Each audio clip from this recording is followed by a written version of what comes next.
തേപ്പ് വേണ്ട. നമുക്ക് നേരെ പുട്ടിയിലേക്ക് പോവാം.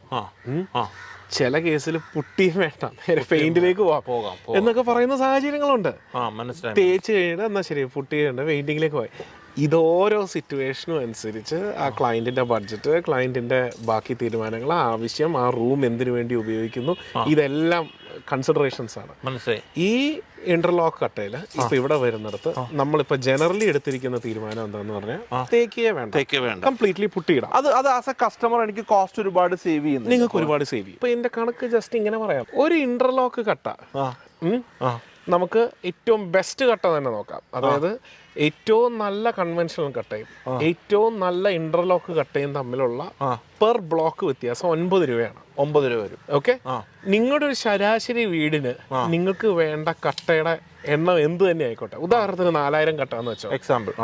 നിങ്ങൾ ഇതിൽ എക്സ്ട്രാ സ്പെൻഡ് ചെയ്യുന്ന എമൗണ്ട് എന്ന് പറയുന്നത് 4000 × 9 എന്ന് പറയുന്നതാണല്ലോ. 4000 × 9. എന്നാൽ നിങ്ങളുടെ വീട്ടിൽ തേച്ച് പറഞ്ഞ 2-3 ലക്ഷം രൂപയോ. മനസ്സിലായോ?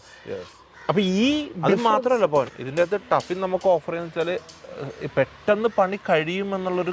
ശരി, അതില് ഇപ്പൊ ഒരു വളരെ ഫാസ്റ്റ് ആയിട്ട് പോകുന്നതാണെങ്കിൽ ഡെഫിനറ്റ്ലി അതിനൊരു ഭയങ്കര റെലവൻസ് ഉണ്ട്. കാരണം നമ്മൾ ഇന്റർലോക്ക് കട്ട വെച്ചിട്ട് തറയിന്ന് കെട്ടി തുടങ്ങി 9ാമത്തെ ദിവസം ലിൻഡൽ വാർത്ത ചരിത്രമുണ്ട്.